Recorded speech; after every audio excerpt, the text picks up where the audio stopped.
आज के अपने वीडियो का टॉपिक है पेडी, जिसे हिंदी में धान कहते हैं और ये क्लास 5 है इम्पोर्टेंट क्वेश्चन की। फ्रेंड्स, आप सबको पता होगा जेट के प्रवेश पत्र आ चुके हैं और आप लोगों ने डाउनलोड कर लिए होंगे। जिन लोगों ने नहीं किए हैं वह एयू कोटा की ऑफिशियल वेबसाइट पर जाकर एडमिट कार्ड डाउनलोड कर लें। तो फ्रेंड्स, स्टार्ट करते हैं आज का ये वीडियो।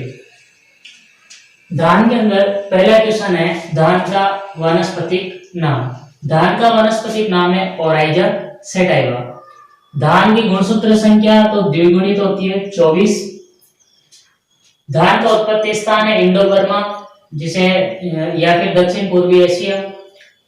धान का सर्वाधिक क्षेत्रफल कौन से देश का है? तो भारत है। उत्पादन में भारत का कौन सा स्थान है? तो भारत का दूसरा स्थान है विश्व में। और पहला स्थान पूछ लिया जाए तो पहला स्थान चीन का है। नेक्स्ट, धान की प्रोटीन को किस नाम से जानते हैं? तो ओराइजेनिन के नाम से जानते हैं। 1 किलोग्राम धान उत्पादन में 5000 लीटर पानी की आवश्यकता होती है। धान का हलिंग परसेंट कितना है? हलिंग परसेंट का मतलब दाने व छिलके का अनुपात कितना होता है? 66%। मतलब जब धान से चावल निकाला जाता है तो उस चावल का और छिलके का अनुपात कितना होता है? 66%, जिसको हम कहते हैं हलिंग परसेंट। 9 नंबर है धान के अंदर स्वपरागण होता है। धान एक क्षेत्रीय पौधा है, साथ में शॉर्ट डे प्लांट लघु दिवसीय पौधा है। धान के घोनेपन के लिए कौन सी जीन उत्तरदायी है? तो DGU जीन उत्तरदायी है। धान के पुष्प क्रम को पेनिकल कहते हैं। धान के तने को कलम कहते हैं। धान के अंदर सुगंध का कारण क्या है? तो डाई एसेटाइल 1 प्रोपेलाइन है। धान का परीक्षण भार 1000 बीजों का भार कितना होता है? 25 ग्राम। और यही परीक्षण भार किसका पूछ लिया जाए बासमती धान का, तो वो होता है 21 ग्राम। धान में जो उर्वरक डाले जाते हैं वह अपचयित क्षेत्र या रिड्यूस्ड जोन में डाले जाते हैं। धान के खेतों से कौन सी गैस निकलती है? तो मीथेन गैस निकलती है। ब्राउन मैन्यूरिंग कौन सी फसल से संबंधित है? धान से संबंधित है। धान के साथ में ढेंचा उगाया जाता है और उसको 25 से 30 दिनों के बाद इसी फसल में मिट्टी के अंदर मिला दिया जाता है, उसे बोला जाता है ब्राउन मैन्यूरिंग। धान का पौधा ऑक्सीजन कहां से ग्रहण करता है? तो पत्तियों में उपस्थित अरेनकाइमेट्स उत्तकों द्वारा धान का पौधा ऑक्सीजन ग्रहण करता है। धान का वंश ओराइजा है। ये जो इसका बॉटनिकल नेम है ओराइजा सेटाइवा, ये ओराइजा वंश है और ये सेटाइवा जाति है। ठीक है, तो धान का वंश ओराइजा है। ओराइजा वंश में कितनी जातियां हैं? 24। खेती योग्य जातियां कितनी है? केवल 2 है। एक तो ओराइजा सेटाइवा और दूसरी ओराइजा ग्लेवेरिमा। ओराइजा सेटाइवा की 3 उपजातियां हैं, इंडिका, जैपोनिका, जावानिका, जिसे हम बालू धान भी कहते हैं।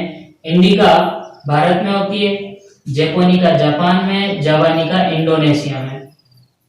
शरद ऋतु की जो धान की फसल होती है उसको हम अस कहते हैं और ये फसल कहाँ की जाती है? पश्चिम बंगाल और बिहार में। इसकी बुआई मई जून में करते हैं और कटाई सितंबर अक्टूबर में की जाती है।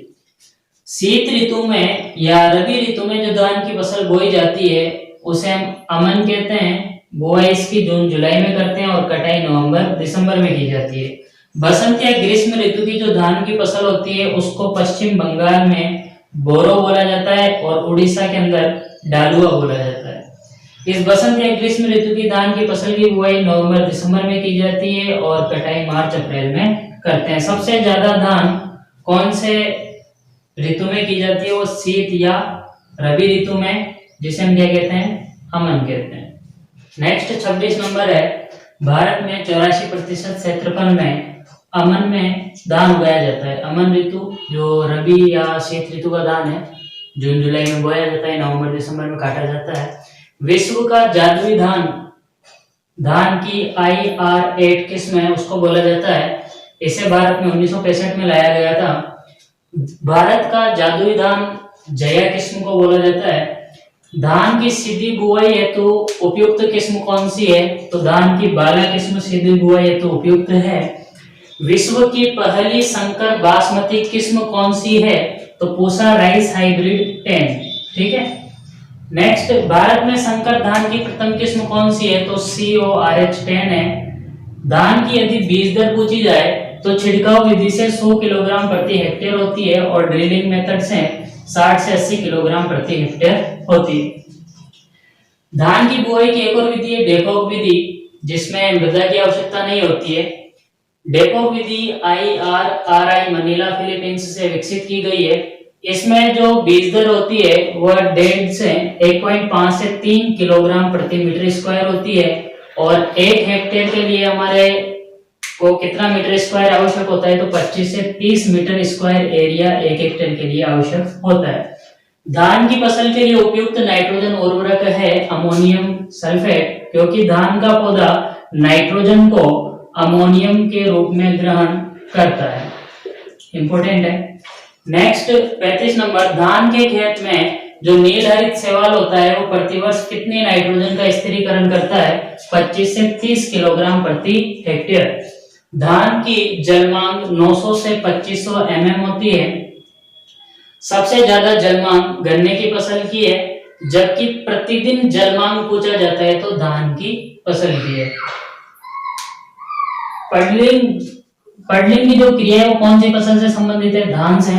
नेक्स्ट 38 नंबर, धान का भूरा पत्ती धब्बा रोग किससे होता है? तो हेलमिंथोस्पोरियम ओराइजी से होता है, कवक है।